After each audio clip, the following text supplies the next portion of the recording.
Amis fermiers, bonjour, bienvenue à la ferme, bienvenue sur Cocotte TV. Aujourd'hui, je vous présente un kit qui nous est envoyé par l'Arcouleur.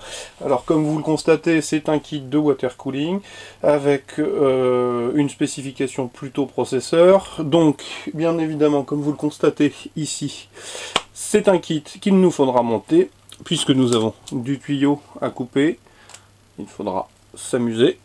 Nous avons aussi, donc dans le kit, évidemment, un waterblock, donc waterblock assez massif comme vous le constatez, avec un marquage rappel de la marque, l'entrée, l'arrivée, donc la surface très propre, vous voyez tout le bazar dans lequel je suis, donc de la pasta, les cerclips pour les arrivées, les embouts, donc en dessous nous trouvons, je mets hors du champ, évidemment bien entendu une notice de montage, la backplate de fixation, et de la visserie pour faire tenir tout ça avec une petite clé et une clé Allen.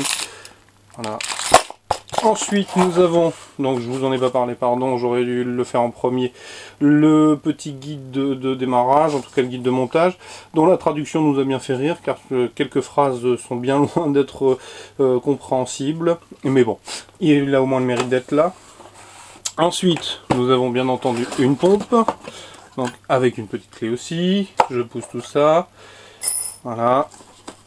Donc la pompe est une 450 litres heure, pardon, je vais évidemment tout faire tomber, je pousse, voilà.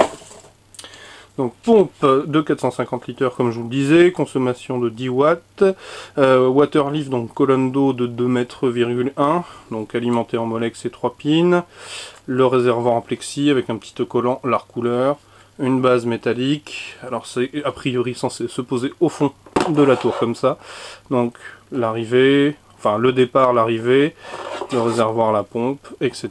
Donc je pousse ça, bien entendu est fourni avec le radiateur, donc avec la notice d'utilisation aussi, donc une petite mousse, des grilles pour les 220, pour éviter de mettre les doigts dedans, hop, je pousse tout ça, donc des 120 noir et blanc, avec un rappel de la marque au milieu, donc tout ce qui est le plus classique, ils sont plutôt jolis, pas forcément très bien finis, mais bon, ça a au moins le mérite d'être assez sympathique, le noir et le blanc.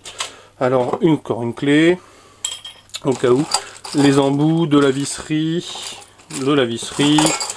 les pattes, puisque le kit est destiné éventuellement à s'accrocher à l'arrière de votre tour par l'intermédiaire de ces fixations. Donc d'autres pattes pour lesquelles je n'ai pas aujourd'hui d'indication. Les embouts, la molex qui va permettre d'alimenter les 220 et bien entendu le radiateur que je m'empresse de sortir et l'équerre PCI qui permettra de faire sortir les tuyaux. Donc je la pousse, et le gros 120, le gros 240 pardon, avec un rappel l'Arcouleur en gros, un entourage en tôle noire, a priori c'est plutôt pas mal fini, ça semble être de l'alu, avec en dessous arrivée départ ou départ arrivée en fonction, peu importe.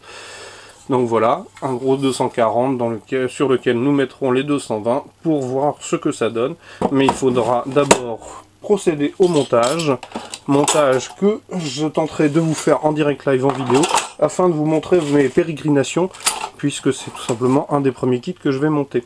Donc voilà, petite dernière chose qui me fait un petit peu peur puisque je ne sais pas si vous le voyez à la caméra, mais le kit envoyé avec le bidon fuit le bidon. J'espère que le kit lui ne fuit pas, sinon ça risque d'être très difficile, la preuve, toute l'étiquette a été mangée par le liquide glycolé. Donc voilà, espérons que ça ne fuit pas dans ma machine, sinon je risque de pleurer très fort et à chaud de larmes. Donc je vous souhaite une bien bonne soirée, excusez-moi pour l'enrouement, en notre compagnie, et je vous dis à très bientôt à la ferme. Au revoir.